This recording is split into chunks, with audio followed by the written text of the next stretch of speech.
believe we flew to Vietnam and to Chulai. And from Chulai, I was offered a job up at G2 or G3, I can't recall now, because I guess I had been to non-commissioned officer school. I had about 7.5, 8 years in the Marine Corps. And they wanted somebody that was familiar with mapping and so on. But I said, no, I didn't come here to do that. I came here to fight, to be with Marines, lead Marines. And the master decided to talk to me, and he says, you know, we have flushing toilets here and all, and I didn't quite understand what he's trying to get across to me until I got to the 5th Marines, because they didn't have that. And I was assigned to the 2nd Battalion, Company F, Foxtrot Company 2-5. And I was really fortunate because I wound up with the 3rd Platoon, Fox Company 2-5.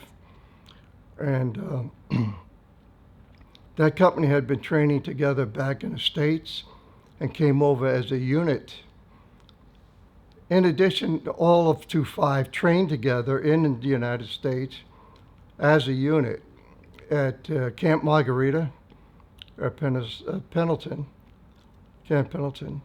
And then they had additional training when they moved out to Okinawa and Jungle Warfare School in the Northern Training Area. And then they made the initial landing in Vietnam in 1966, I believe. And of course, they didn't have any pushback, and it was a pretty easy landing without any resistance. But then they set up and they eventually hit some major operations. I joined them in July of '66, and we were down at Chulai, and we had some minor skirmishes. I was involved in one of our Amtracs were blown up, and I was able to go out and rescue some equipment and some people off of it. They had a landmine. I received the Meritorious Mass for that. I guess there was almost 380 gallons of fuel burning up, rocket launchers going off, and some ammunition. I received some slight wounds from that, but didn't say anything about it. Didn't think much of it. When I received the Meritorious Mass, the commanding officer was Major Wood, acting colonel, the colonel selectee. He said, you know, some things are not worth your life. I said, yes, sir, I know, but I think the lieutenant was more in danger than I was, but, which wasn't true. But anyway, that all cleared up, and there was nothing to it. And, the situation was resolved. And then we went from there to the Chulai Command, where we were set up to go defend the airfield, which at that time was the major airfield in Vietnam.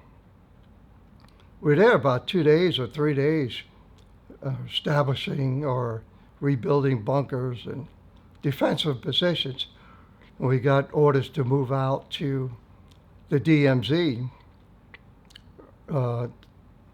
We jumped on C-130s or C-123s, 130s, I believe, with just what we had there in our packs, rifles, and we didn't have much clothes we had on, maybe socks, extra pair of socks, ponchos and poncho liners. And we landed at Dong Ha. From there we formed up, but we didn't have maps of the area we were going to. I didn't really receive much information about what our mission was, But we moved out with 3 rifle companies, Hotel Company, Fox Company, and Golf Company. I believe Echo Company stayed behind at July to maintain security, because our main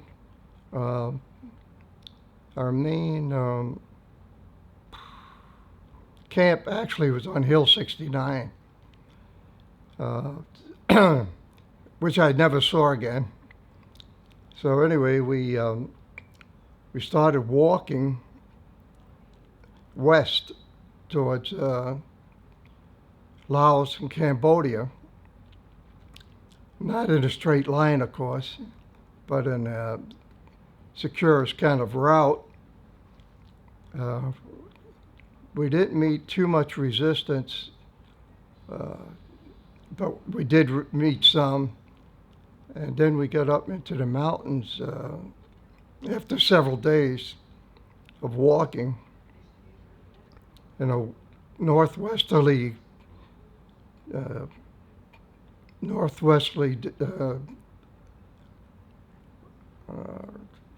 azimuth or line of march, and we spent 1 or 2 nights up in the mountains, which was pretty darn cold because we just came from a very hot climate down below up into the mountains. I'm not sure of the elevation because we didn't have maps. I couldn't say where it was, but the enemy knew where we were, and they knew where the command post was. They picked it out one night and mortared the heck out of it. They hit Hotel Company pretty heavy, mostly H&S Company, which is support company, our 81 platoon, and they hit the command post, hitting Major Woods. He was evacuated in the command post. After that happened, we came back down the mountains, and we moved over into Con Thien. Con Thien was very close to the demilitarized zone, DMZ, and we established a command post there, 3 companies.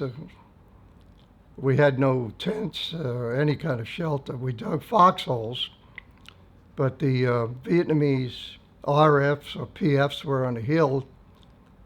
Hill 158 is known as the Hill of Angels if you translate Con Thien. It was originally occupied by the French, and now we were there, except again, like I said, the RFs were on top, the Vietnamese regional forces. And then down below was the old French minefield, which was not plotted. We didn't have any maps. And then concertina wire was around that, and then we were forward of that. So we were in front of their lines. So it's kind of a precarious position. But we dug up foxholes, and then we didn't spread any wire because we didn't have any at that time. And then it started, after a couple of days, it started raining pretty heavy. So the foxholes would fill with water, and they became bathtubs for some of the troops. And some of them would, having a little sense of humor, would sit in the foxholes and pretend they were taking a bath. But we ran patrols from there, seeking out the enemy. We patrolled as far as Gio Linh, and one patrol, I think on October 13th, we hit a pretty heavy resistance from some NVA. We ran into an ambush, and we lost Father Kane, which was our battalion chaplain, who was marching with us or on patrol with us. He was a neat, really, really neat guy, Father Ed Kane. He looked like an officer. I mean, if you're looking for a big strapping guy, that was him. And he was hit across the back somehow, severed his spine. We were able to get him out of the zone with fire. And they were carrying out, the corpsmen were carrying them out, and a couple of Marines to evacuate them. And he says, "Don't worry, I'll be back." But he never did return. We lost our one of our senior corpsmen, Doc Fox, had been with the company a long time. First platoon lost their acting platoon commander, which was Charlie Slater. He was wounded pretty bad. We lost a couple other good troopers. There was another incident one night. We went on patrol. In fact, even before the 13th of October, we were pretty new in the area. We didn't have maps, so we kind of winging it. And in fact, again, it was right when we got to the DMZ. We didn't even have a chance to dig in, and they wanted to send out a company patrol.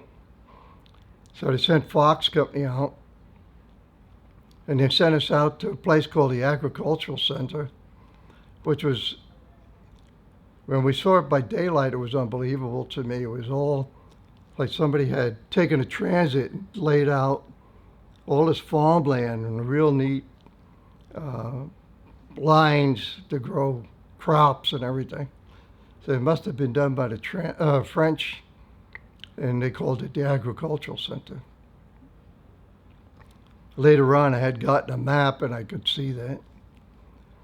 But we were assigned to go past that down a place called the Elephant Trail, because we didn't see any elephants, but we saw all the droppings. And that was out towards Laos. So it was the darkest night I could ever remember, that the troops were holding on to each other's packs or whatever they could for the man in front of them.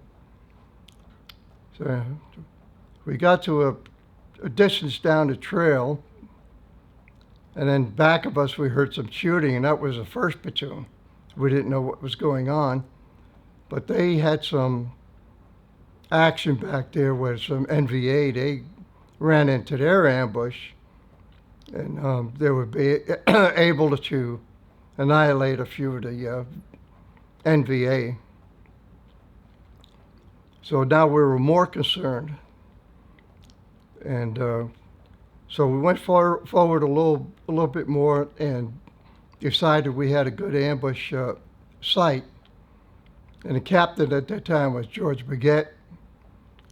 And he turned around to me and he said, "Okay, let's set in here." So I sent a fire team forward. Can't think of his name right now, Corporal Castro, with his fire team, and set up security to our front. But my men was kind of bumping into each other because it was so dark. So the captain says, "Okay, set up everybody to your right." And of course, I'm facing them. I said, "Everybody set up to my right." Now, depending on which way they were facing at the time, they set up on opposite sides of the road.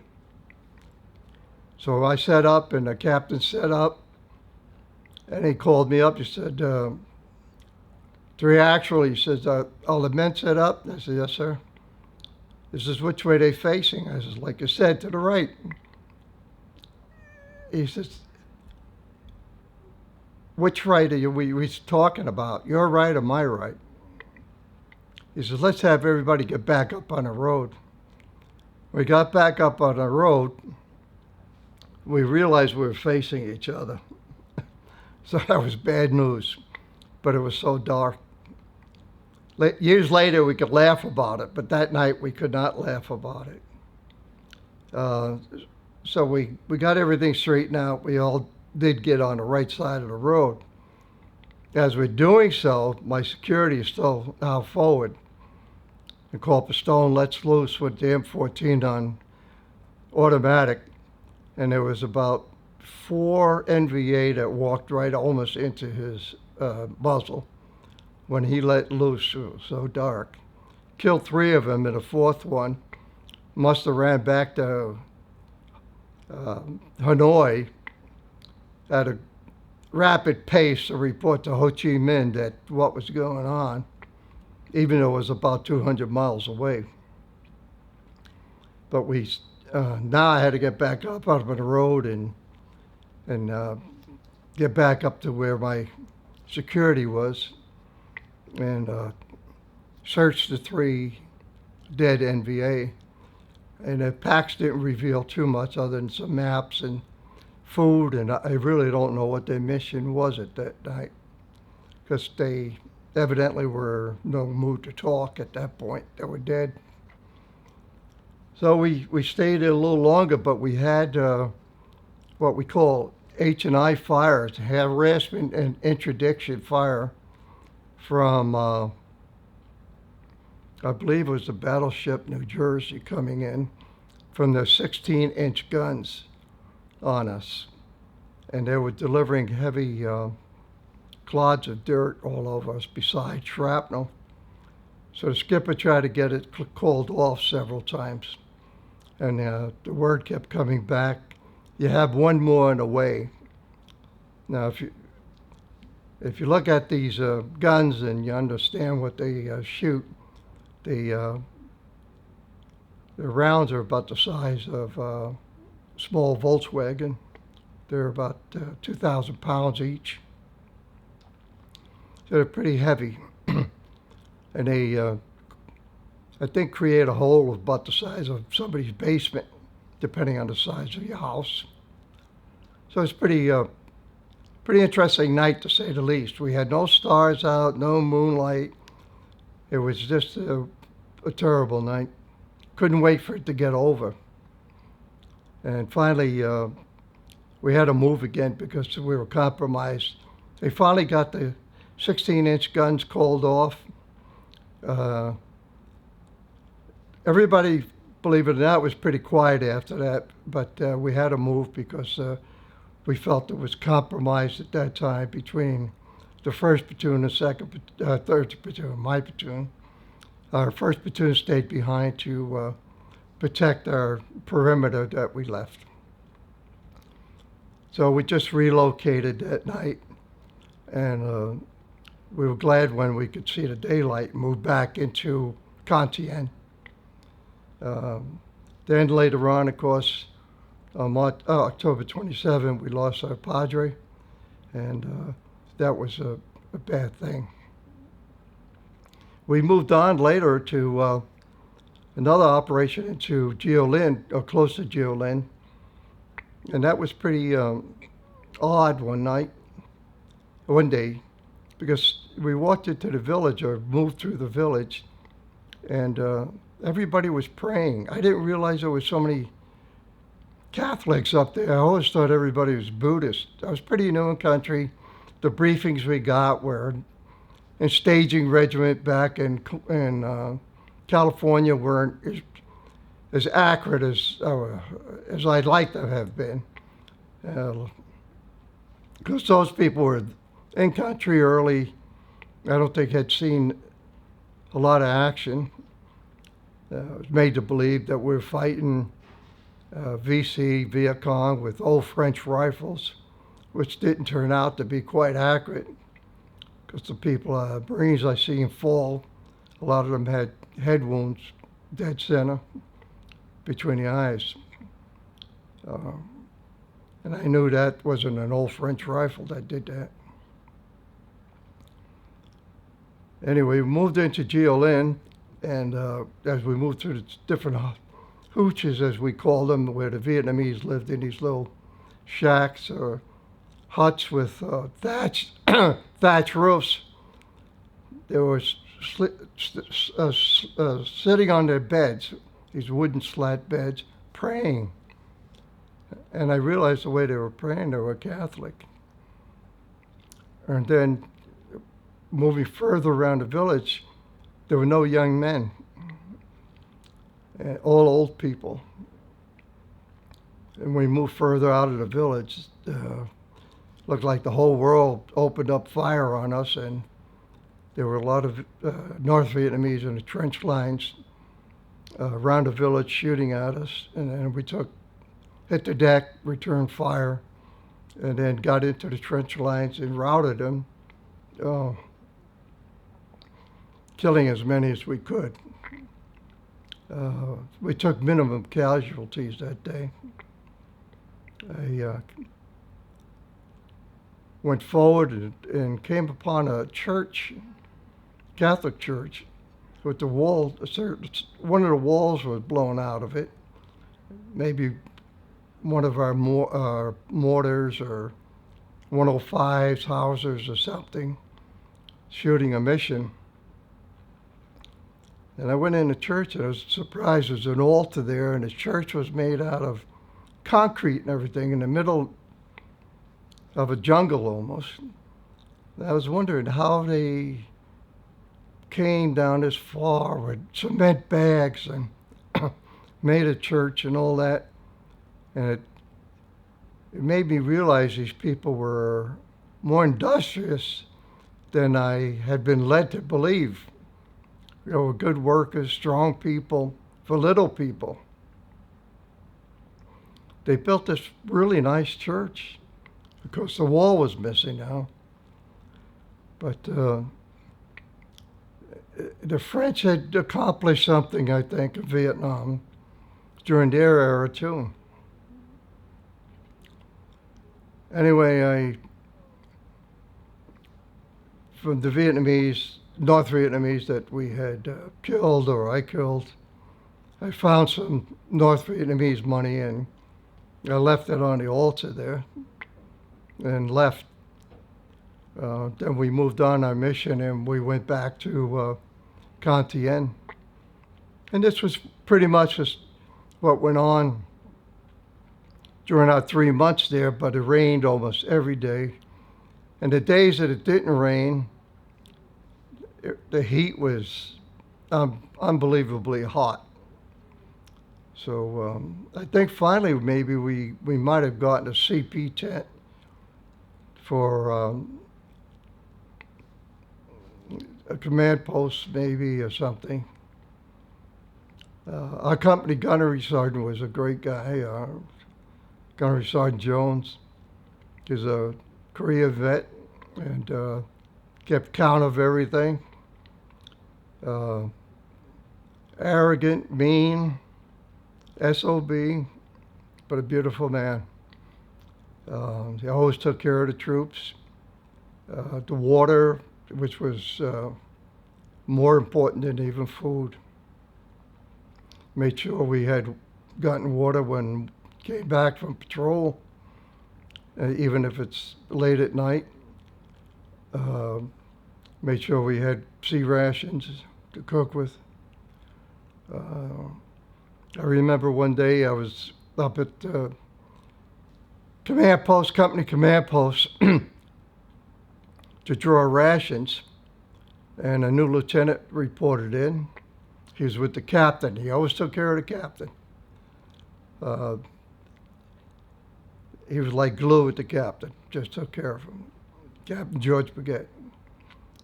And we thought we had some incoming from the North Vietnamese, and he took the captain and pulled him down into his hole, and the lieutenant said, "Gunny, where's my hole?"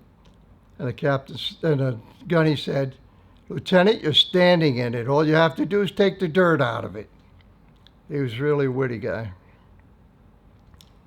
Meanwhile, I took a beeline back to my 3rd platoon to make sure they took the positions up in case we were getting attacked. We thought we got buzzed once by a North Vietnamese jet, but we wasn't sure about that, a flyover. Anyway, at the DMZ, I finally received my staff sergeant's warrant, and the chaplain saw me. Father came before he got wounded, before we went out on October 13th, I'm sorry. And he said, "You, come in here." And I said, "Yes, sir." He said, "Why don't I see you at church on Sunday? You're Catholic, aren't you?" I said, yes, sir. I says, I don't have time to come to church. And he says, I don't give a F about you. He says, but I want you to lead your troops over here. I says, well, I'm not going to be one of these foxhole Catholics or something like that. I'll get religion at the last moment. And that's when actually he told me, he said, I don't give a damn about you, but I want you to bring your troops in here. Actually, we didn't have time to do that because we were out on patrol most of the time. But I really got to liking him in his Irish temperament, I guess. But when he got hit, I really felt bad, and I did pray for him. He was a good man, too. And Gunny, of course, was the Gunny, you know, and he was always like, screw him, he's gone, you know, he's hit, but he wouldn't ever let you. He felt it, too. Everybody felt it. And the Gunny wasn't even Catholic. But as time went on, we seen a lot of people hit and wounded up there. We did our job. Might have stepped over the line in DMZ. It was hard to say where it stopped and where it didn't started. We didn't intentionally violate any the border, even though the North Vietnamese did.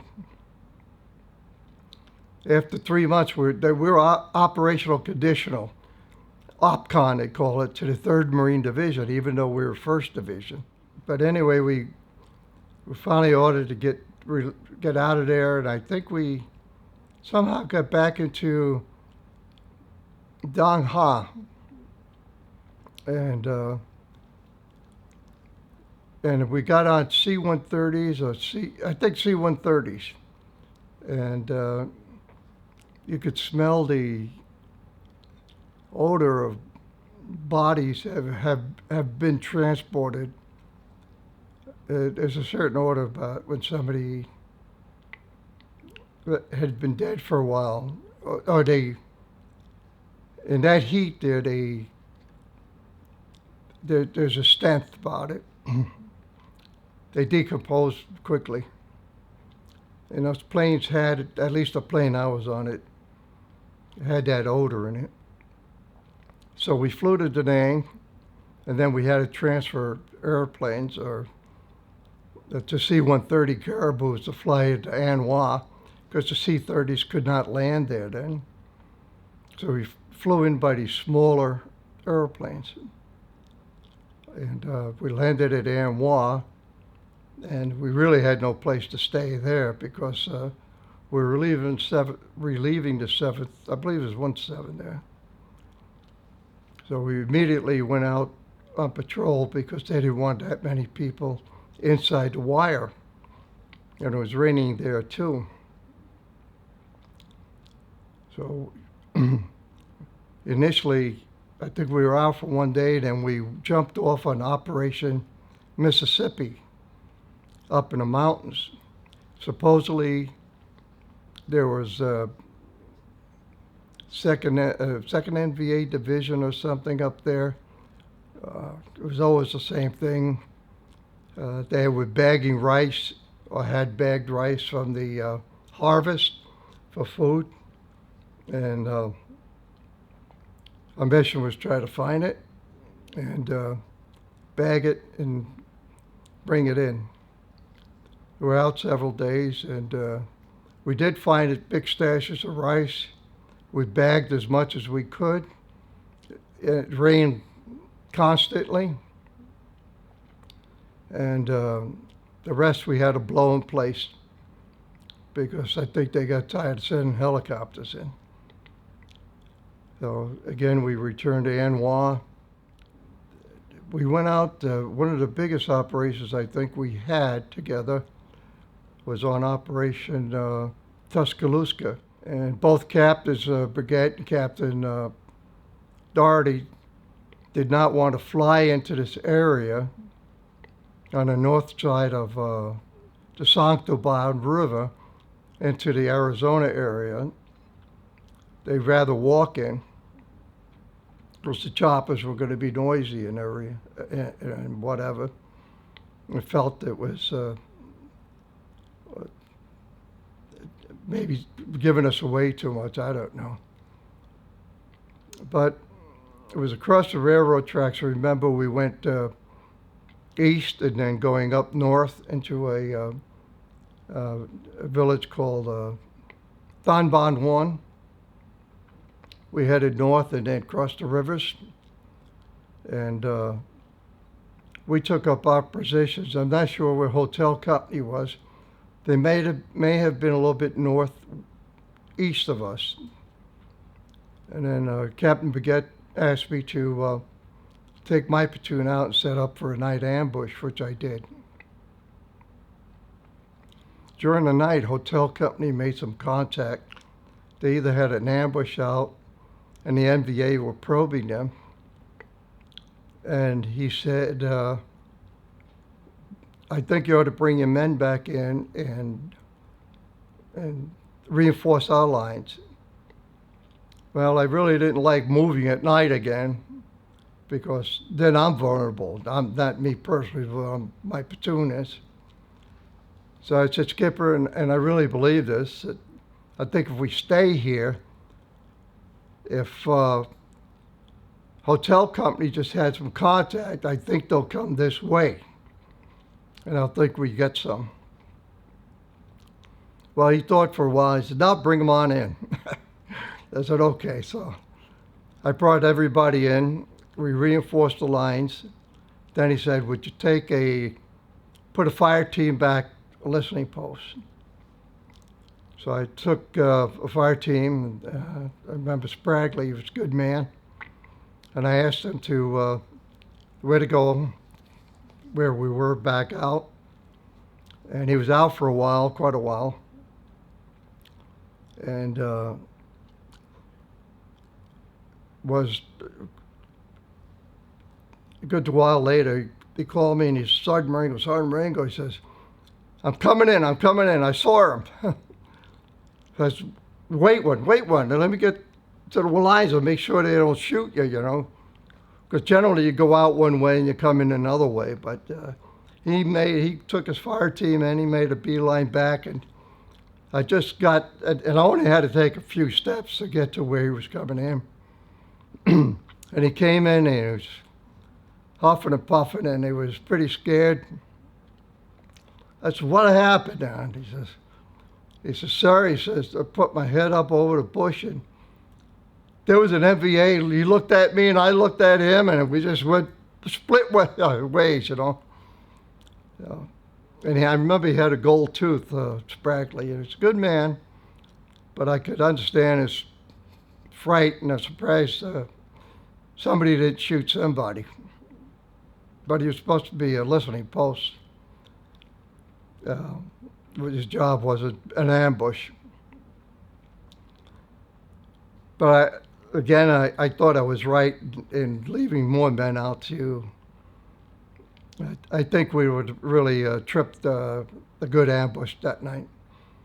The next morning, I did have a lieutenant that night, by the way. I forgot about him. I think he was a good man. He was a little bit overweight. He was new. But because of the other lieutenant I had, I go in the hospital all the time getting wounded or evacuated. I stuck close to him. And Captain Baguette said, you don't have to stick that close to him, you know, move back a little bit. But I didn't want to tell the captain why, because I could see he was a novice. And they were putting lieutenants through OCS pretty quick at that time. So that morning we moved out, and I really didn't have all the scoop on Hotel Company, which way they were moving. And as we were moving back pretty much the way we came across the Santuban River, first platoon was in the lead. I was second platoon. Even though I was third platoon, I was second in line. And the first platoon began to have some incoming mortars. and rifle fire. And I could see this happening. The lieutenant was up there with the first squad. He must have noticed it, but he took the squad and he went left, which was northeast. But to the right, going south, was a village that we had come through, Thien 1. The area we're in was all open. So I got up to the second squad and I said, get to the right, move, follow me. They followed me through the 2 sandbars the first platoon was shooting at, and they were just out in the open as sandbars. And I moved right through the CP, not realizing even what I was doing, I guess. And the captain says, where you going? Where you going? I said, I'm going to take that village. Then he realized, I said, that's the only place to go. It's the only cover or concealment we have. And he says, go, go, go. So I took my 2 squads across the 2 rivers. I was about halfway through when they got heavily mortared and he got hit, killed his radio operator, killed the company corpsman, killed the FO, and he's calling me on the radio by my first name, which was unusual. Could you come back and help me? So they set the platoon up, 2 squads I had in a hasty defense. And I went back across the 2 rivers. I took one Marine with me. He was a big African American, played football, Ohio, Toledo, University of Toledo. Good man. And we crossed the 2 rivers, and captain was trying to drag these 2 dead men. I don't know if he realized they were dead. And his arms were bleeding. The gunny was knocked out, but he had a hold of somebody. So between Melvin Long and myself, we grabbed some other bodies in the captain. We got them in the water, floated them across. And then the FO from Mortars 81s, he was knocked down for a while, but he came through, so he grabbed somebody.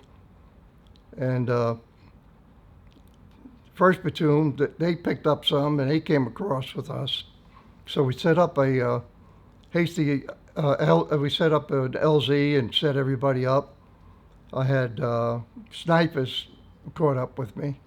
And those guys were great too, but they were firing like almost automatic fire with their, I think they had the old sniper rifle, the Model 70s, bolt action. And they were really great. They were just working those rifles one round after another. They were unbelievable. Covering us while those choppers came in because they were just big targets. Meanwhile, hotel company, unbeknownst to me, were moving along against the NVA.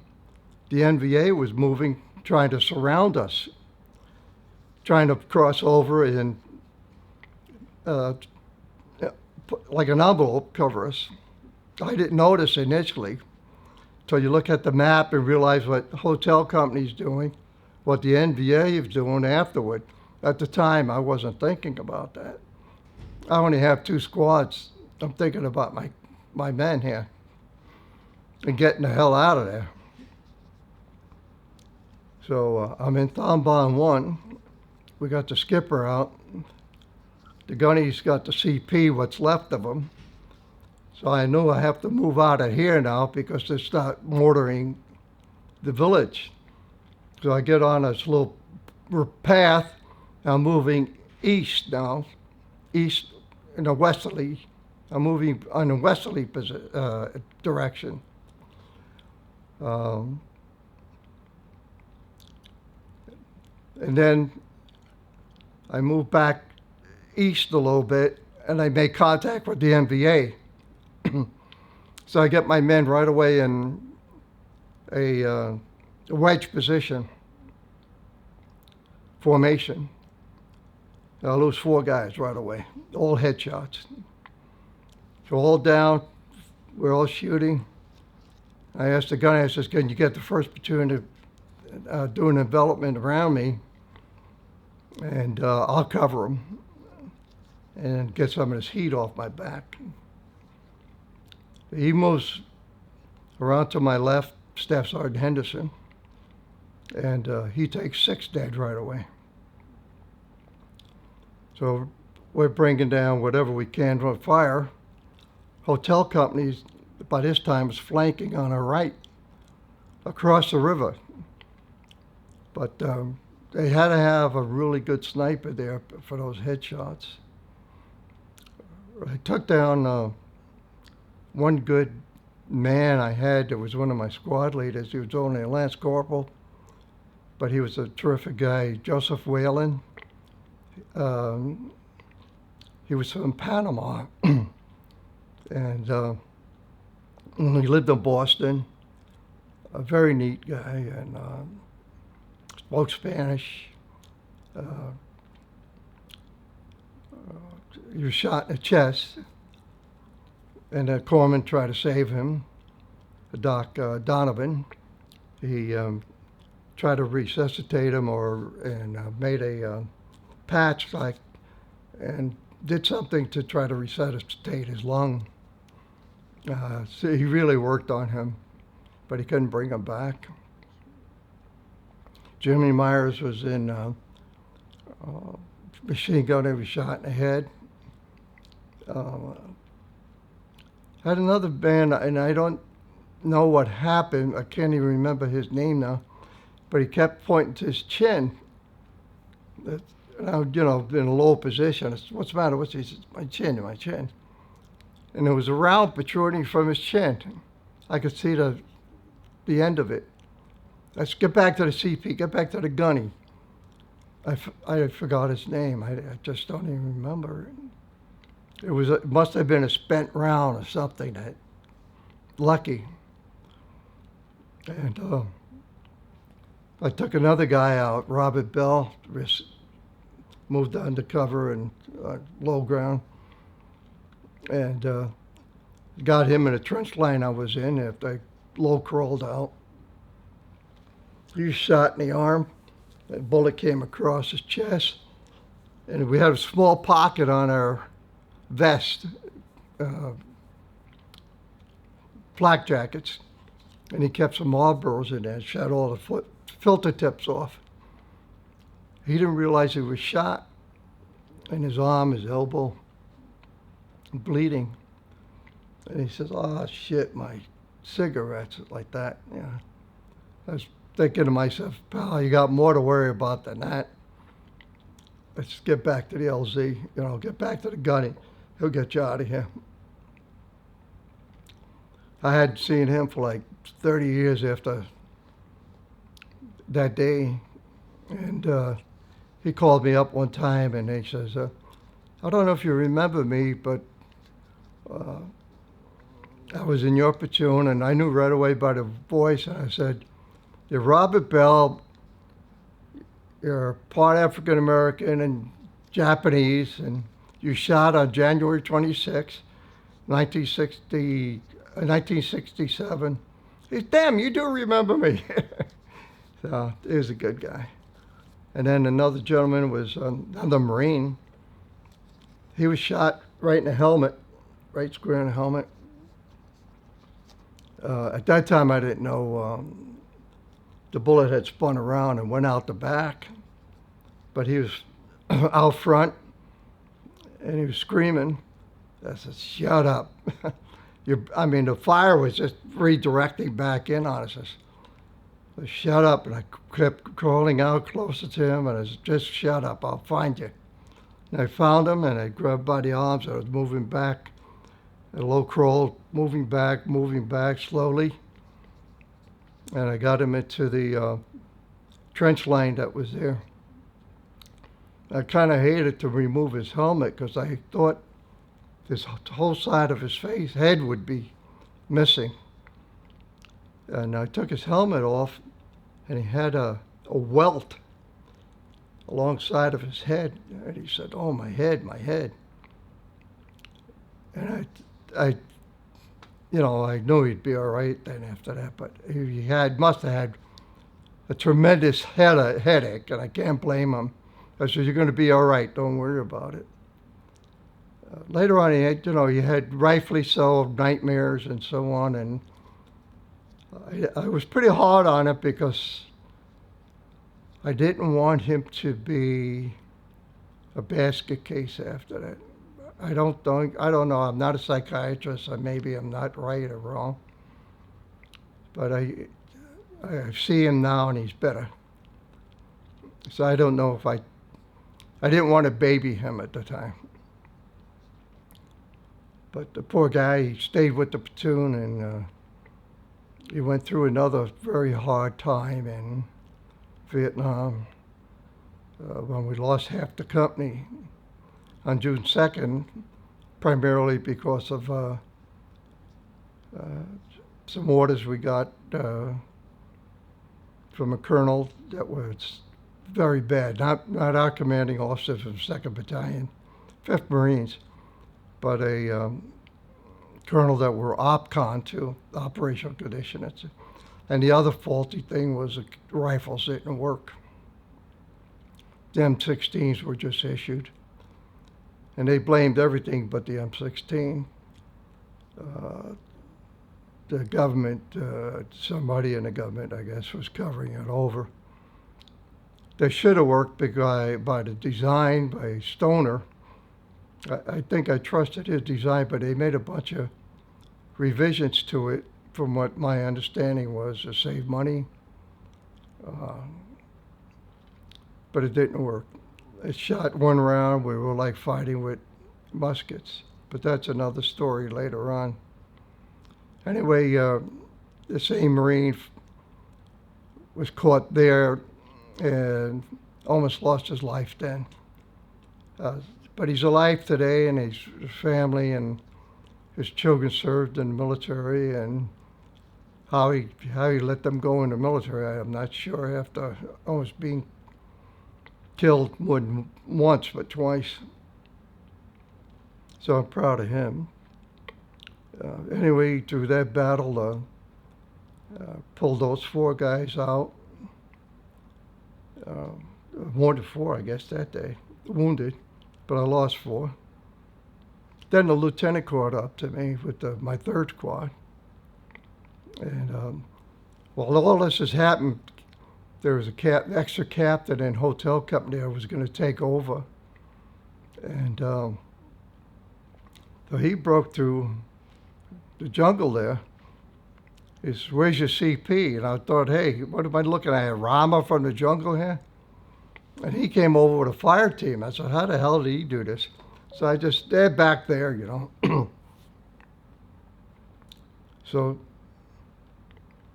he takes over the company, and by this time the firefight and everything subsides, and we're ordered back. We stayed out that night, and I think we're ordered back the next day to Anwa. Initially, I didn't have a lot of love for him, but I gained a lot of love for him. He didn't smoke, he didn't drink, and he didn't curse. So those are 3 warning signs with me. But he turned out to be a real terrific captain. At Fulak 6, I was 3rd Platoon Commander.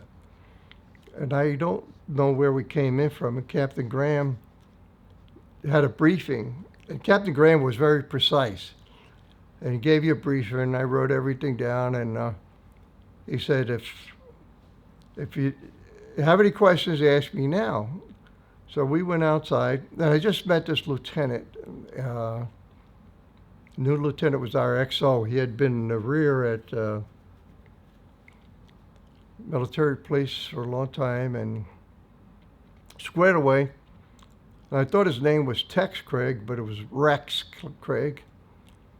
So when we got outside the CP tent, one of the platoon commanders asked me, so what what did the captain say about this or something? So I was briefing him, and the captain heard me. He said, Lieutenant, get in here. He said, didn't I tell you? And I walked away.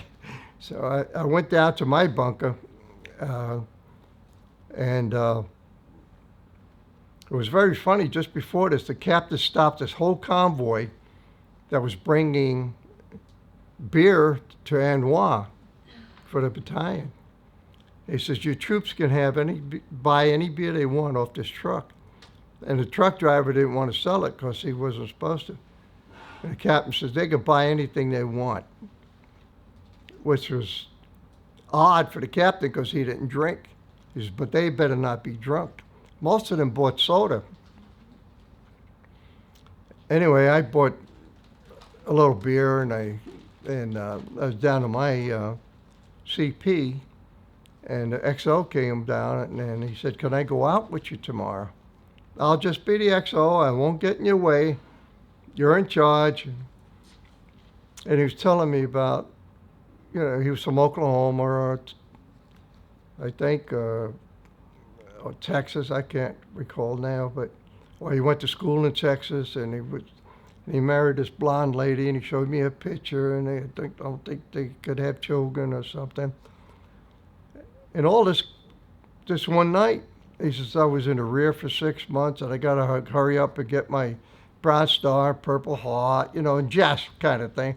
So I said, yeah, you can come along. I don't care. I said, but if you see something wrong, you can correct me. He said, no, it's no problem. I know you know your stuff. I had 15 checkpoints I had to go through.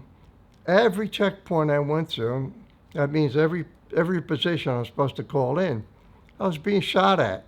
Almost like somebody said where we're going.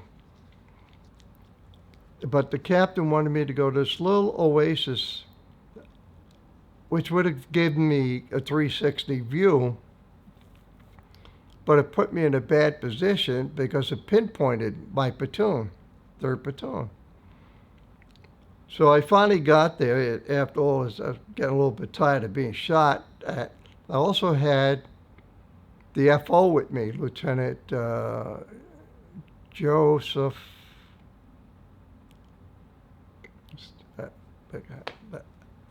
Good man from New York. So we get to this village, and I could see where I got to go, just another couple 100 yards out there. But this is the better position.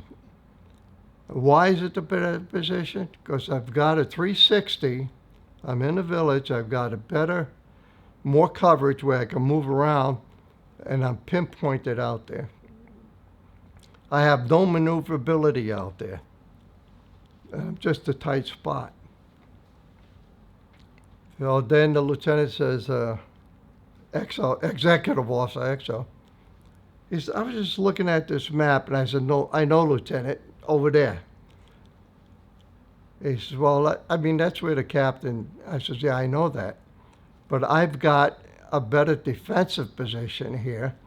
1st Platoon is coming this way. We got a hammer and anvil thing here. He's pushing the enemy towards me to squeeze play. And out there, I'm just a target. He says, well, but I know if he goes back, the captain trusts me, but if the XO is more senior to me, he might ask me why, and I'm going to look bad. I know that. So I said, okay. I said, do you want to move there? He said, no, it's up to you. I'm not going to stand there and argue with a 1st lieutenant, I said, okay, we'll move there, but I know it's wrong. Moving out to this oasis, and all hell breaks loose. So my 1st squad gets across, and the rest of us are not going to get across, because now they've zeroed in on us. So get down between the firs, so I can not have a lot of wounded there, then have to carry them across. My 1st squad gets through with a machine gun team, and they set up, and they're returning fire, and the enemy somehow has me pinpointed, and they're shooting at my head, and the dirt in front of me is kicking up. When they open up, the enemy fire is diverted to them, and I tell the rest of us, let's go. So we move in quickly, and we set up a perimeter. I'm looking this way. Lieutenant's looking this way, but we're separated by about 8 feet. A shot comes behind my head like this. I could feel it, like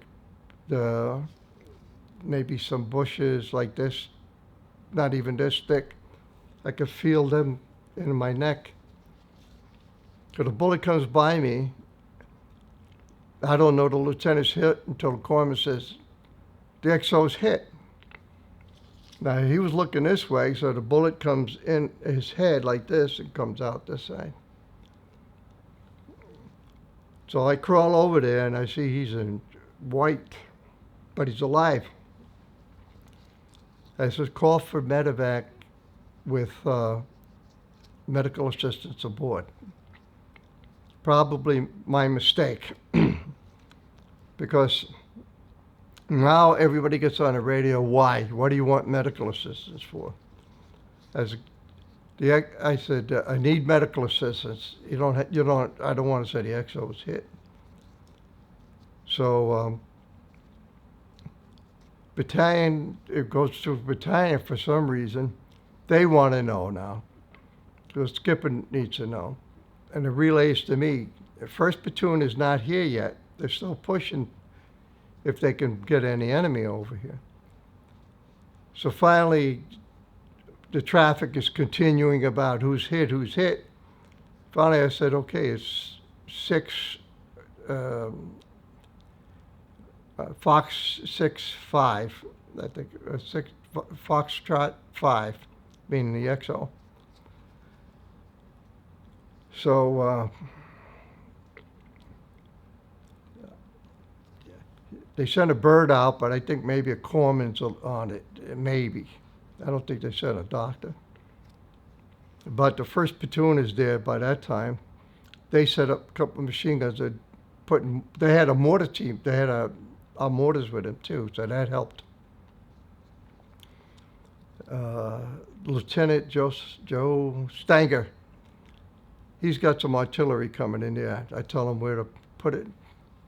So we got some blanket out there, and I put some HE and smoke out there to cover us, to give us a blanket. And I moved Lieutenant Craig from that oasis back to the village where we were. We bring the bird in, I put him aboard, and I took his holster off because he had a fancy holster he had made in Texas by some gun maker there. And I didn't want someone to take it away, and I was hopefully one day give it back to him. And they took him back towards Da Nang, and then with the first platoon in lead, we're going back, and they're moving out pretty quick.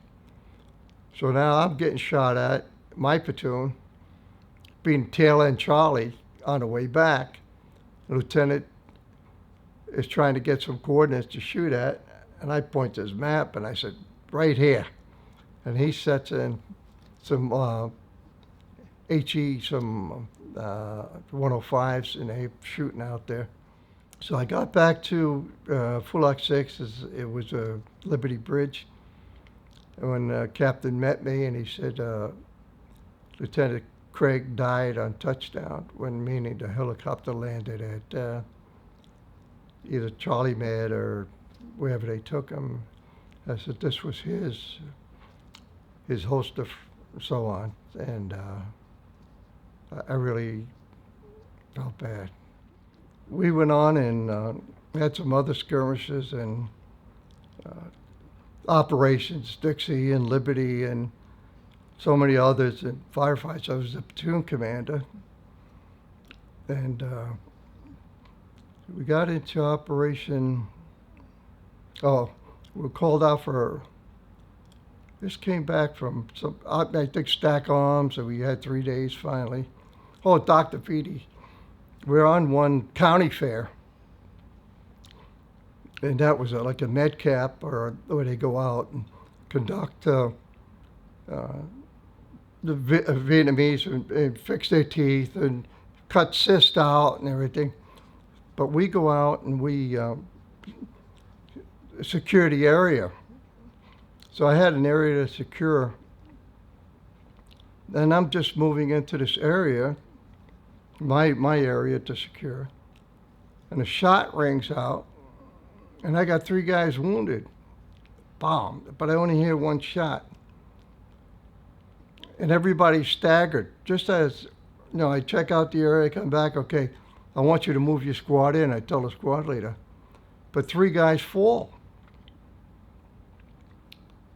So I look at them, and I'm down, and I want to move one of them. As I'm looking over him, I want to bandage him, and another shot rings out. 3 other guys fall. What the hell is going on here?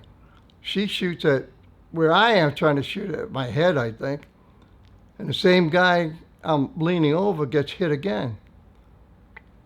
And I pull him over into a trench. He got hit in his cartridge, M14 cartridge case. And big guy. And before he got hit in the arm, the other guy got hit in the arm. He gets hit in the right arm. The other guy hit in his left arm, and I think the third guy got, I forget, it was staggered, just like the staggered formation. I think it was, one guy was carrying a 45. He might have been like a 3.5 rocket guy or something, and it went down into his butt around.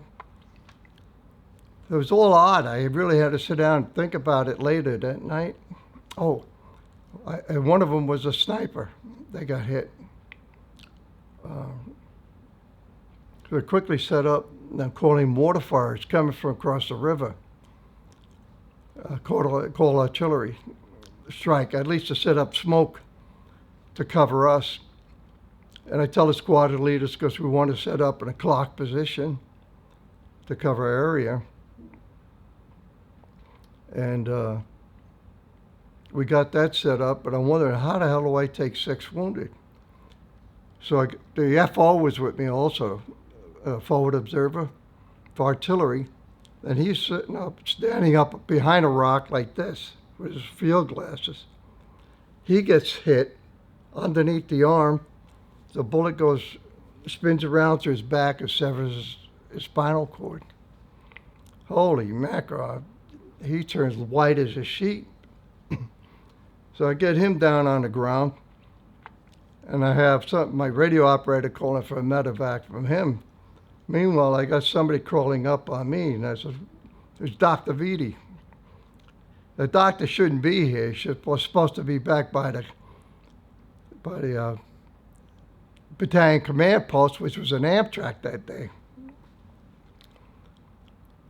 So he's a hell of a guy. He goes, "Tony," he says, "you got the macchinetta," which is an Italian word for the coffee pot. He says, "Lou, his wife, just sent him new coffee." He's trying to put me at ease here, because I'm like, I need 10 hands here. I said, "Doc, I need you now to take care of, I think his name was Lieutenant Jackson. I need you to take care of the FO. And he's already on it, really. And he needs more help than the doc can give him in the field. But they get him out. All the other guys get out on a chopper. I figured it out that it's one sniper by the line of the direction of the bullet, or the trajectory of the bullet, and how it came, how it hit this guy in the arm, that guy in the butt, in line. If they're all staggered, hit every other man. So I asked the sniper that was with him, it's the spotter. I said, "Can you work that rifle?" He said, "Oh yeah, we're all trained. We change off sometimes." I said, "Okay." So I said, what do you need? Now he says, fire team in the morning. You know, I was going to set them up just about 4 o'clock in the morning before daybreak, or 3:30, by the river. So he sets up, and there's with a fire team to cover him. Maybe about 5:30. Sun's coming up. A head comes up on the other side of the river. He fires and he hits the person right in the middle of the head. She looks like she's part of the sand, and he recognizes it through his scope as a woman. And he shoots her right in the head. And he could see the blood coming down. She shot 6 of my guys and the lieutenant. That was the FO. She was that good. But we finally got her. So that was the end of that one. And then after that, you know, we had some other skirmishes, and I said Operation Dixie, but then we moved into Operation Union 2, which was pretty big operation. We were 1-5, and we had just changed out rifles, the M14 for the M16. We did test fire them. We went out towards Alligator Lake. We zeroed them, just slow fire to get a zero, and cleaned them. And then we were called up to go support 1-5, but we didn't need our flak jackets, and we were supposed to leave them behind. And as much as everybody always complained about them, we felt naked without them. So we went on Operation Union 1 and 2, and then a couple of guys got hit, and we really realized that we could have used those flak jackets. We go up one hill. For some reason, we're in the lead. The colonel didn't put his own companies, his companies from 1-5. We take the lead, and we kill these NVA. That's like an outpost. I think it was the 1st platoon that went up there and killed them. And they really looked good. I mean, you could see they had high and tight haircuts like Marines, and they had clean uniforms on. And their packs, we looked through their packs, they had black pajamas.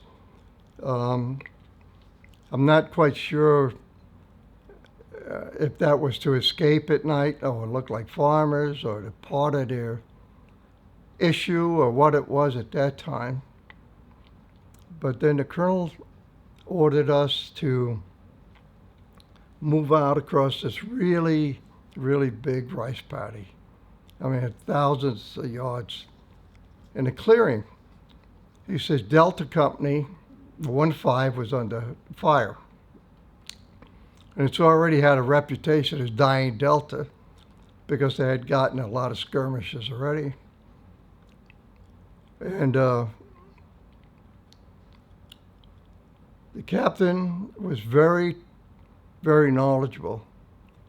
And in fact, if it was a second lieutenant in charge of that company, he would have asked for the same thing. But he said, give me some air on the other side, which was a prep. They wanted to prep the other side of the rice paddy because we had to cross 2,000 or 3,000 yards, it looked like, of open terrain.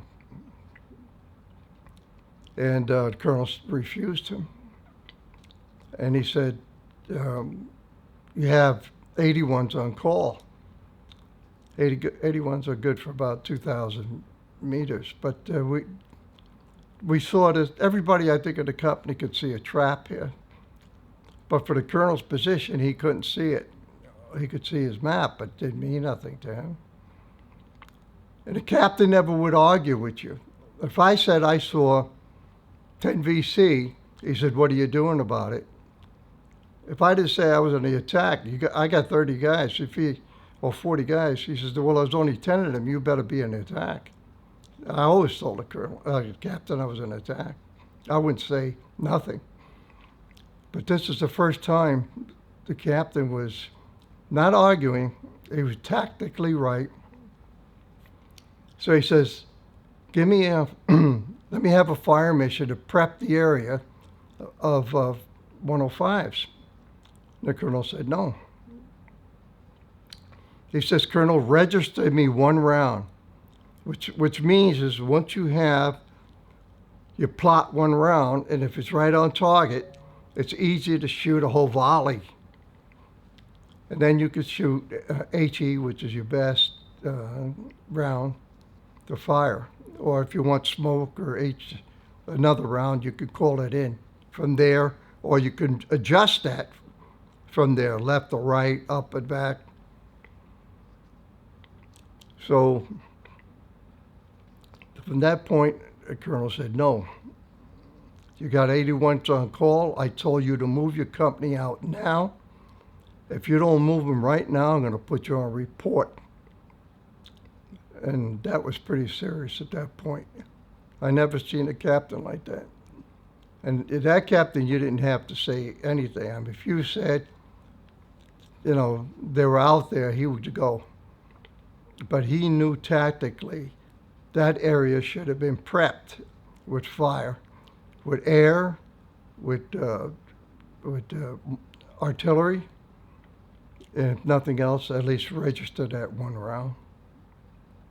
So we went out pretty bare. We went out about halfway, and these M16s jammed.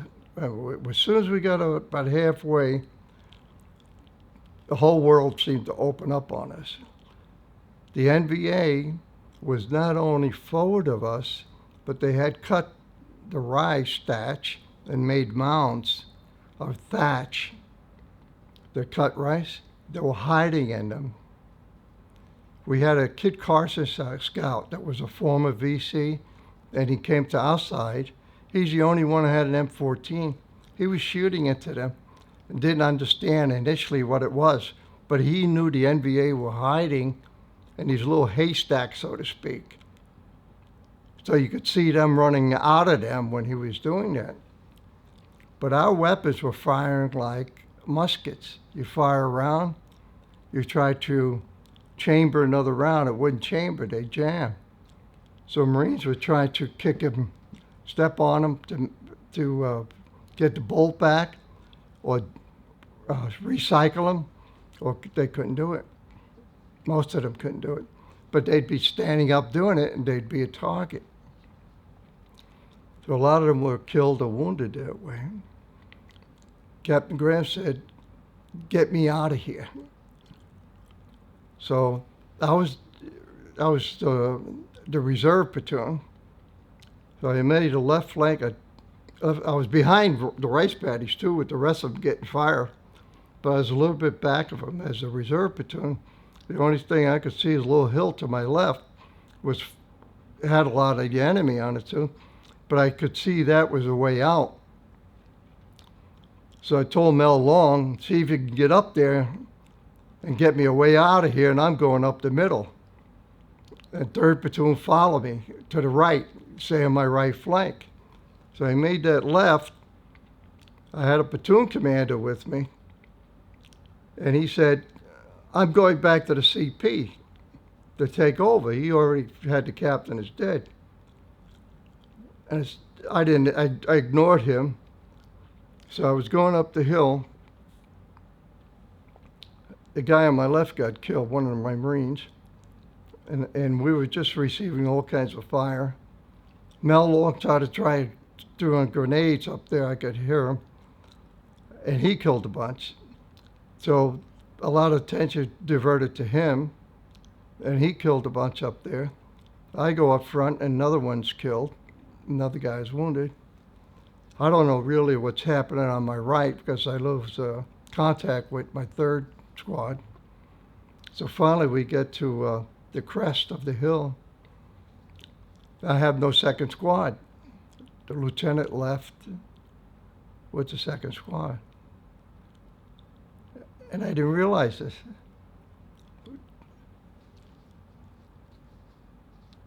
And I didn't get a chance. I don't know. I'll let that one go for now. I found out later he went back to where we jumped off and somehow got on a helicopter and evacuated himself. I never said nothing about it till today. I never saw him again. I don't know. But the captain later on called me and he said, the first time he called me by my first name, and he said, Tony, can you get me out of here? Again, as a skipper, I got 7 men left here around me, which was my radio operator, one guy from the office, my corpsman, my guide, and I think a rocket team. And I says, Joe called. I says, but I think if we can get some of the company, I said, this is back here. I said, what do you think? He said, forget it. They look good. They're coming at me. They're fire maneuvering against me. I says, I'm going to come, Skip. He says, stay where you are. And they overran him. They shot him back of the head after they captured him. They shot my corpsman that I put over there, who was actually my platoon commander. I thought he'd be safe for going there, and I got another corpsman to replace him.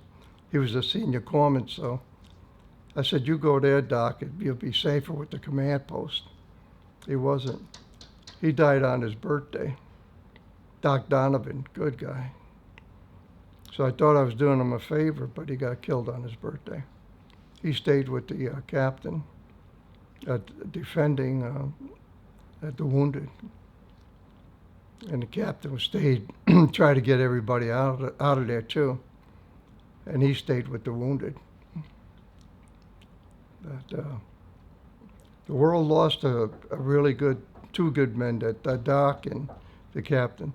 No telling where the captain would have been today. He was a very bright man. And I always felt that I should have died with him that day, right there. Like I let him down or something. I just felt I should have been there with him. At that time, I didn't feel I had anything to lose. He had 2 children, a wife that he loved, and I think he would have went pretty far. Other people don't think so because he wasn't like the other officers, you know, religious. He didn't smoke, he didn't curse. But I think he would have went far. We couldn't recover him that day. It was very dark when I was ordered back to the lines to reinforce the 1st Battalion, 5th Marine lines. And I said, no, I'm not coming back until I get the skipper. And they said, no, he's gone. I said, we don't know that for sure at that time. I says, I'm going to go get him first. And they said, come back. That's an order. So I took my men I had and the bodies back, and most of my men that I could pick up on the way. In fact, Alpha Company was coming down to me, and they had a machine gun team on the point, which is unusual. And then when they reached me, I tried to call the captain and say, you know, I got Alpha Company coming to me, and we'll come to you with the company. Then they told me that their skipper got killed, and they turned around and went back. I don't know. So I got back to where we jumped off at. That night must have been darkest night I can remember, too. Not as dark as up at DMZ. So anyway, the first sergeant came out to the field with us, but he was acting gunny that night, but he was a basket case, and I don't blame him because he'd been in Korea, and he was brokenhearted too about the captain, and he asked me to make sure the lines were set up, that we were tied in with 1-5, and that we were reinforced. If by all rights, if they call for what they call a Sparrowhawk or something like that, 2-5 came back, was called into the operation. But we were already in it. I don't know, they had to leave somebody behind, so our battalion commander, Colonel Jackson, and the S3 Major Esau got a hold of attached to them. I think it was Charlie 1-7, and I think India Company 1-7. And they came in and they landed in hot LZ, which means the enemy was shooting at them when they came in. The enemy was trying to reform. We were dropping bombs on them, napalm on them. Even through the night, they would stand on the dike and shoot at the jets coming in, dropping bombs on them with the AK-47s. I have to say they were pretty gutsy, the enemy. But one Delta Company, or no, Charlie 1-7, and I'm pretty sure it was India 3-7 came in, and they both received quite a bit of fire from the enemy still.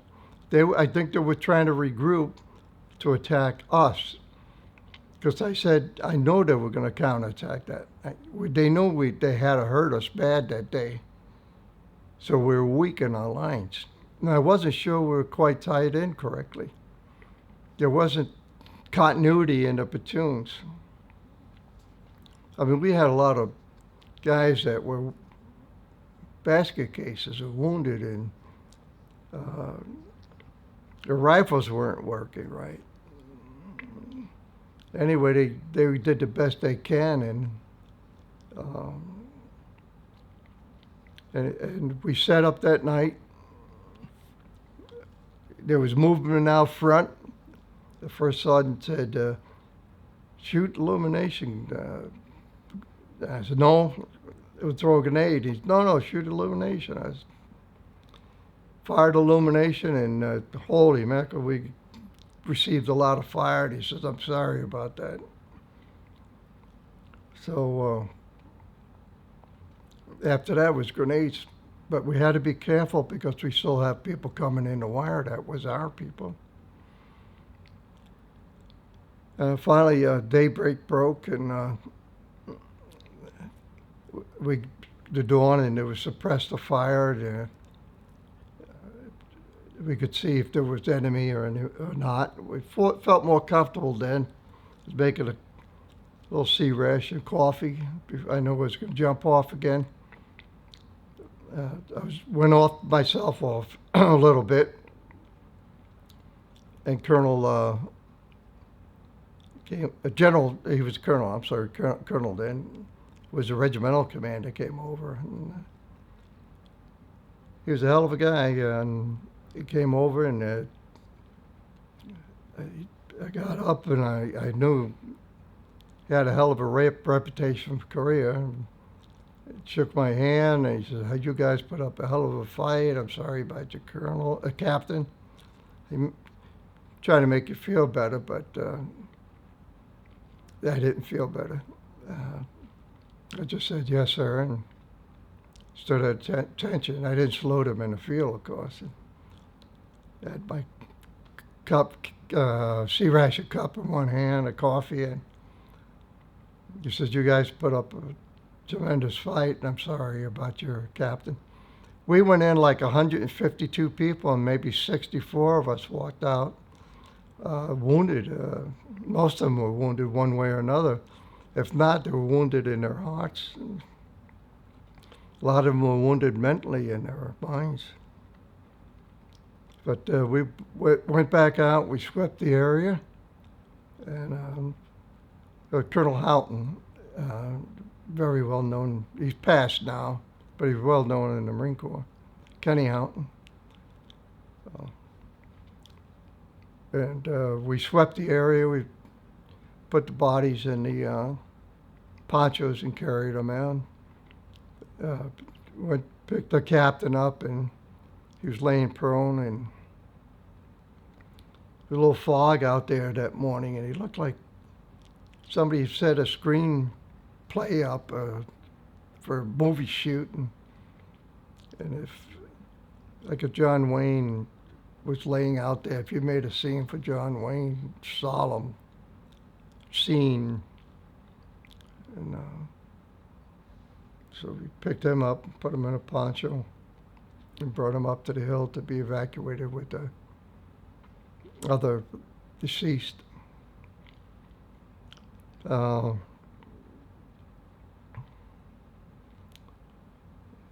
so we had a pretty large body count then. A normal Gunny Jones that stayed behind because he had some problem. You think about we had it bad, but I think he had the worst job because he had to go around and identify all the bodies. And we had some of our own people were napalm. One lieutenant was napalm. They couldn't identify his body for almost 30 days until they got his dental records and everything. There was a lieutenant from New Jersey, big red-headed guy.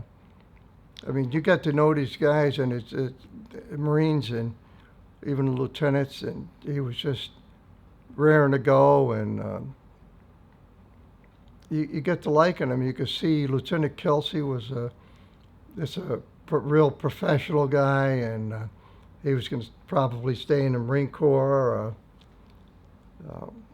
He got kind of delayed coming to Vietnam because he went to language school in Monterey first, so he spoke Vietnamese. I didn't know that initially, but he looked like a real professional. The other lieutenant was from New Jersey, and I understand he was in like a kneeling position. He got shot through the groin and bled out.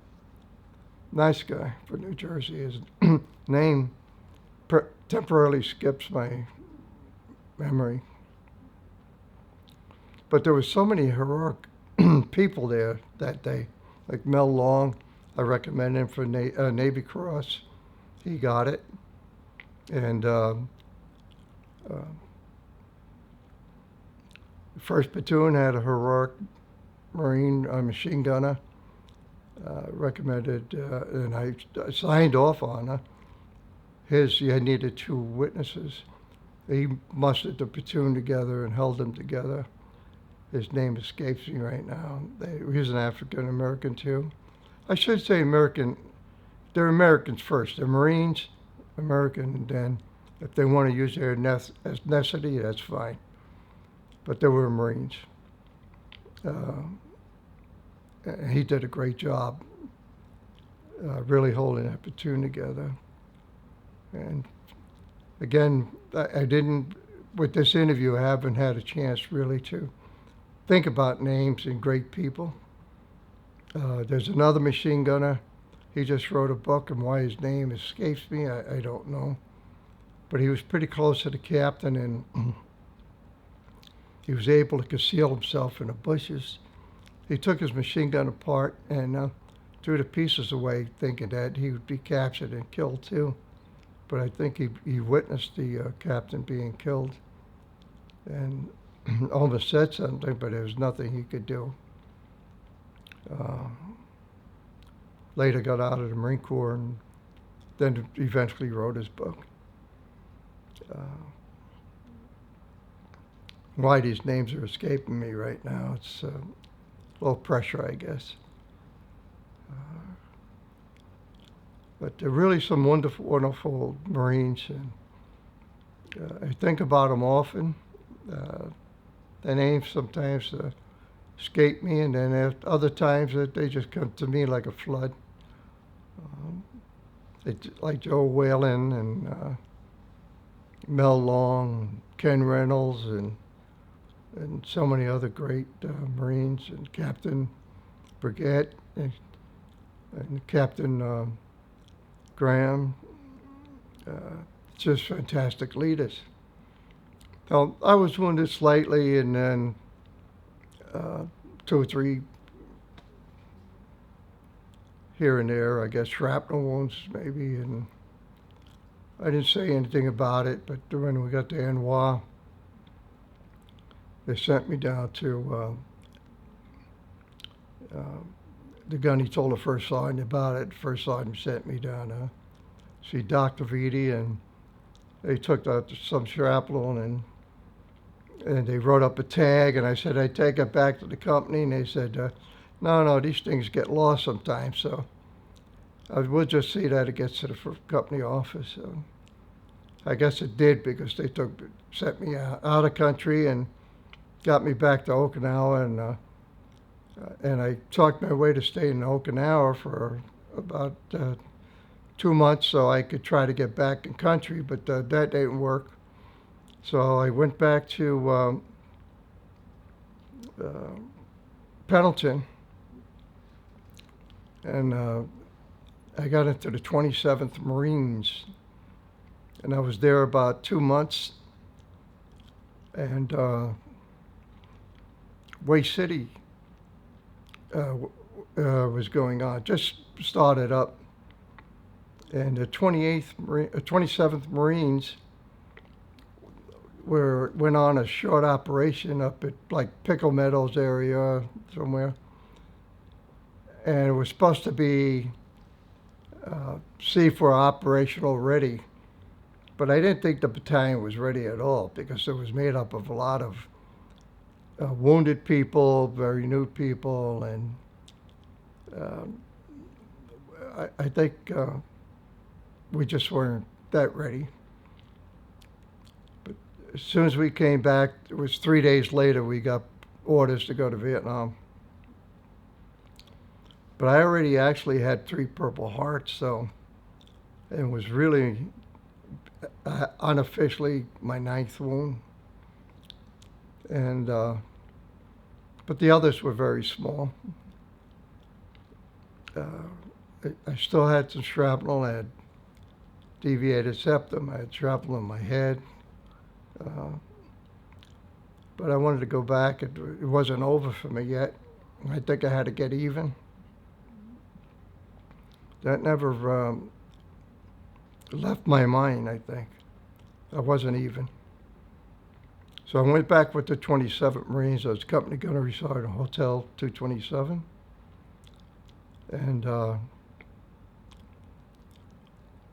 it took some time to bring them together.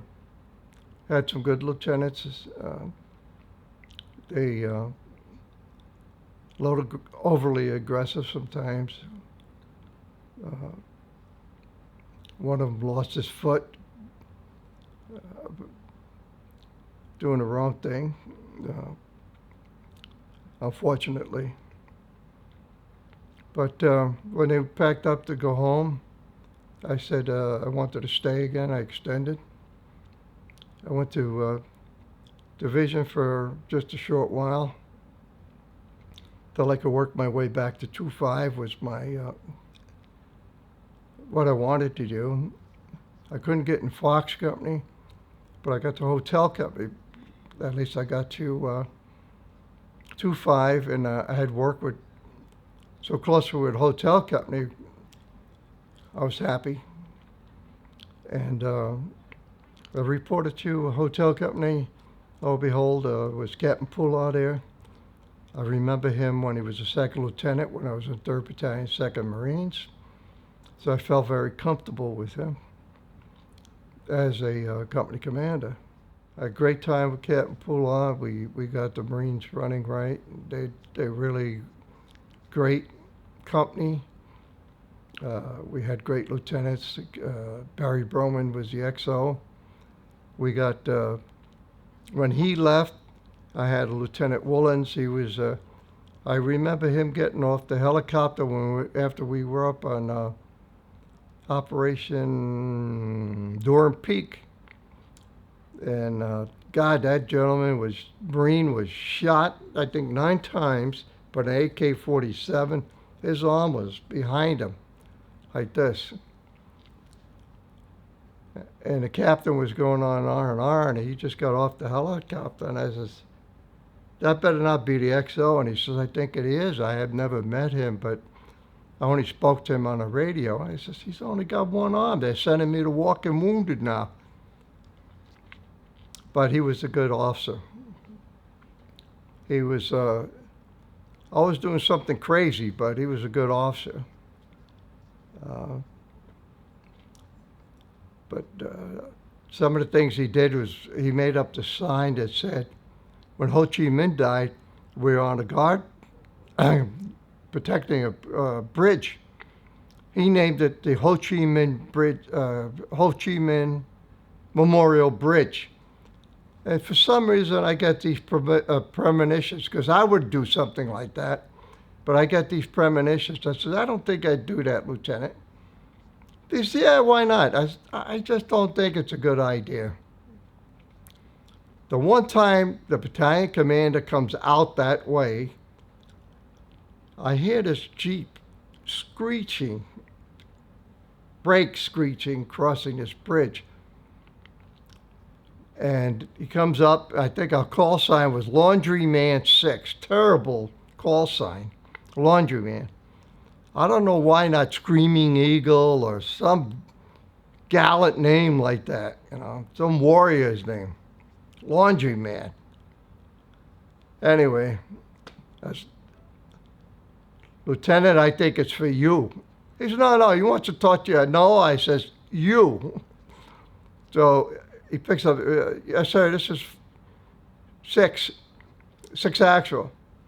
He's, get that goddamn sign down right now. Yes, sir. I told you so. He's like, I guess you can't take a joke. So he took the sign down. He made it out of sea ration cardboard and some camouflage paint that we put on our face. These camouflage sticks we had. But he would do little things like that. But I was also taken out of the field to go back supposed to be for the Medal of Honor ceremony for Captain Graham. His wife had asked for me to come back. I had never met her. I didn't know she knew about me. I guess the captain had wrote home about me. And that meant a lot to me. So I went back to Washington, D.C., and I met her for the first time. Now, the captain didn't drink, smoke, or anything, and I smoked these Italian cigars and all, but I didn't smoke in the house. I was trying to be respectful. And I called everybody I could, and Sam Jones came back. He came to Washington. Dr. Vitti came down from New York. So many people came, but I was officially invited, and they flew me from Vietnam all the way to Washington, D.C. And she had 2 beautiful little kids, a little girl and a little boy. The boy was just, I think, about a year older than the girl. And the captain had really been gung-ho. He had gone to jump school and did all the things, mountain warfare school. I think that's one of the things he also maybe saw in me. I'd been to mountain warfare school too. And so Dr. Vitti walked in like he was a character, you know, with a bottle of liquor under his arm, and I don't think he smoked it. But hey, how you doing? Like, I thought he met her before, you know. Then we all went to a hotel. They lived in a mobile home at that time, in Maryland. So we were supposed to meet the next day for the presentation. And then she had a luncheon at the Naval Gun Factory in Washington, D.C., which was the Officers Club. It's an old establishment there. They call it the Naval Gun Factory, right by the water there in Washington. So that night, we all drank and celebrated and happy to see each other again. And we're trying to figure out who's going to sleep with who and everything. So they asked, Dr. Gonda came, which was the other battalion doctor. So they said, okay, who's going to sleep with who? So Dr. Vitti says, you want to sleep with your wife or Dr. Gonda? He says, I'm sleeping with Flip. I can sleep with my wife anytime, but I haven't slept with Flip since Vietnam. That was kind of funny. So we drank until about, I think till 5 o'clock in the morning, 5:30. And we asked the ladies there in a bar or whatever, at a restaurant, what time you open for breakfast. And they said 6 o'clock. So we never went to sleep. We just went in the room, we showered, he shaved. We went back for breakfast. And the waitress said, see, I told you they were Marines, they're not Air Force. And the other one said, you're right, because we were just looked pretty good. You know, we had hangovers, but we looked pretty good. Because we were all squared away with our uniforms and everything. So I think about 0800 or something, we're all formed up and we went over to where we were supposed to go, and they presented a Medal of Honor to Mrs. Graham. The kids were there and they were very nice. And then we went over to the Naval Gun Factory Officers Club. I was a gunnery sergeant, like I said, probably very young because I just gotten staff sergeant warrant, and here I was a gunnery sergeant already with about 8 years in the Marine Corps, which was unheard of, I guess, I think. And so I go to the bar, and I was asked to come to the bar by Colonel Esau's there, and I've known him when he was a captain back, and he was my company commander in 3-2 also. So I knew some of these officers, Captain Poulin and Captain Horror, and some of these other people I mentioned earlier. So I was drinking at the bar, and another officer who didn't know me, that's probably a regular there, because, excuse me, Gunny, you know this is an officers club? So Major Esau turns around and says, he's really a colonel, and I'm a PFC, and what are you going to do about it? So I think the officer, I forget his rank now, catches on that I'm there for something, and he's asking for trouble. So he says, excuse me, and he left.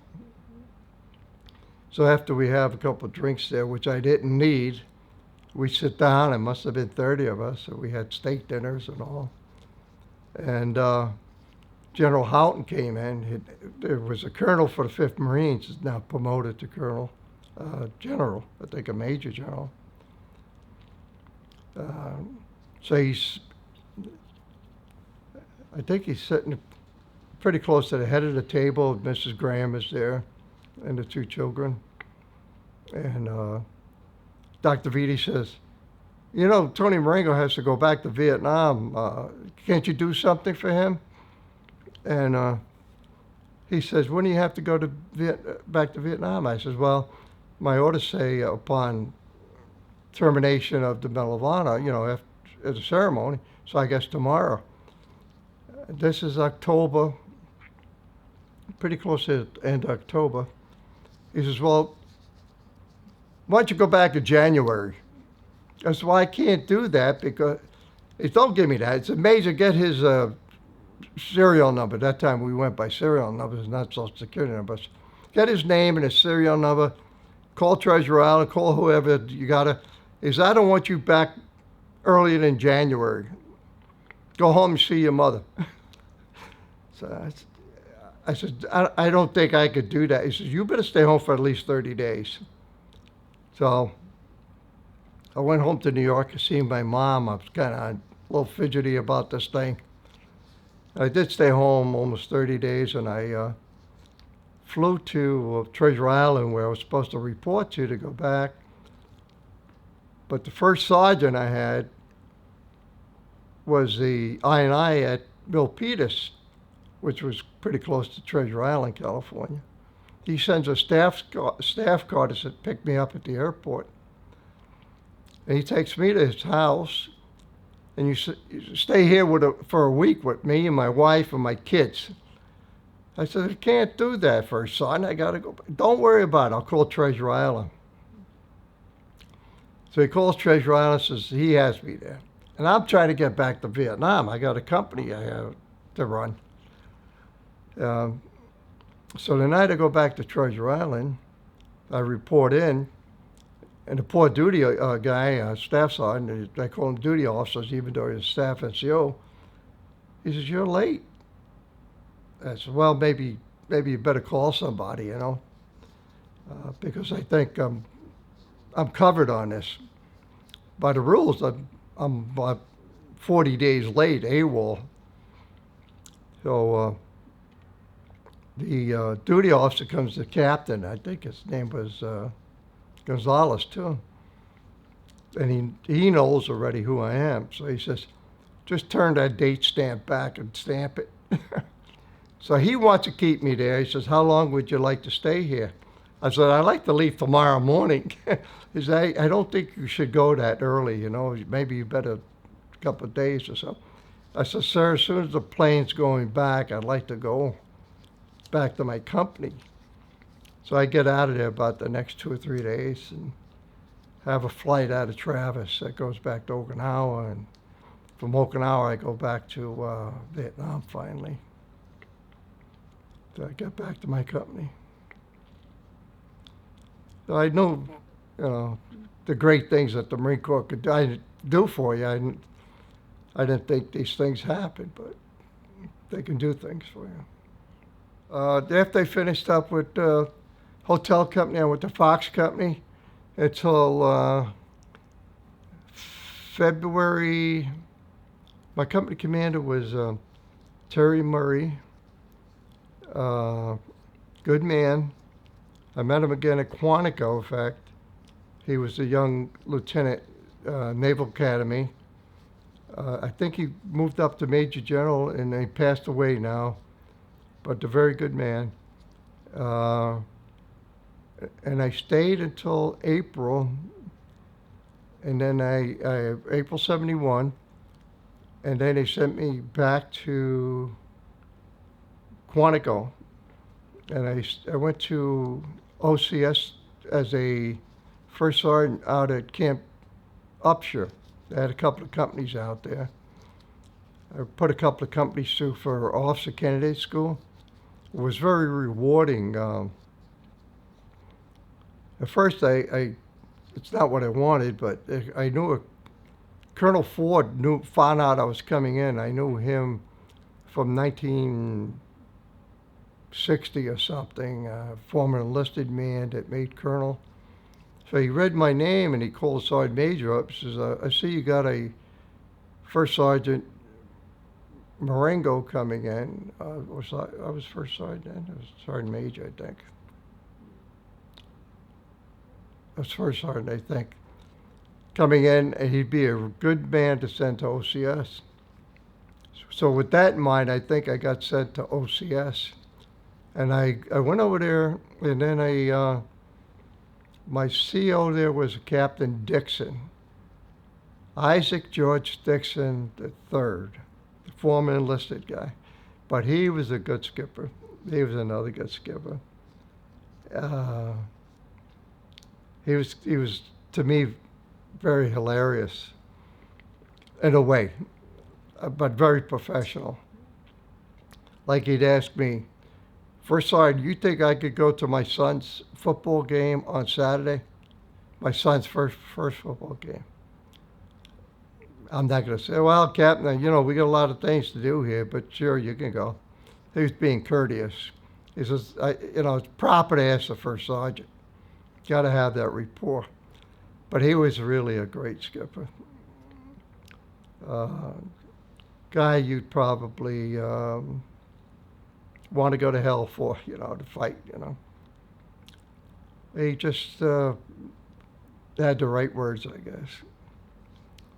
So anyway, I stayed there for a while, and then I went to First Sergeant School at Parris Island for a month, and then came back. Because the summer program was over, I didn't get my bid in to stay there. I got transferred to the Air Wing at Brown Field. And I stayed there maybe a couple of months, and they treated me really good. I never wanted to go to the Air Wing. I thought it was all screwed up, but they really were good people, and they treated me very well. Before I went back to the American Embassy in Saigon, the last tour, because there's only 2 billets left. In Saigon was the American Embassy, and the other one was 1st Anglico. And 1st Sergeant Benjamin got that one, and that upset me because I wanted that billet. But he was a good man too, 1st Sergeant Benjamin. And then the Marine advisors were over there still, but I don't believe they had a First Sergeant. And I tried to get over to the Marine advisors to help them out. There's a Colonel Turley there that was in charge of the Marine advisors. And that's when Captain, God, I shouldn't slip my mind, but he blew the bridge up there. He received the Navy Cross, but I told Colonel Turley I'd like to go up, and before I knew about the bridge and all that, I'd like to help the Marines. As a PFC, I'll take my chevrons off and I'll just either bring them water or bring them food or whatever they need, and they'll appreciate a Marine doing that. Most of them were Marine advisors, officers, to support them. He says, I can't send you up there because you don't belong to me. You'll have to check with your command. But my colonel was back in D.C., and I had a major there. It was CO. The best he could do was ask the colonel back in D.C., and the colonel said no. He felt that we were going to be overrun in Saigon. So needless to say, I couldn't go up there at the Citadel where they were fighting at the time, which I felt where I belonged, instead on embassy duty. There were good people too there, but that was not where I belonged at that time. We didn't get overrun at that time, but when Saigon fell and they evacuated, I felt I belonged on that roof with ammunition and to go down maybe with that. It was hard for me.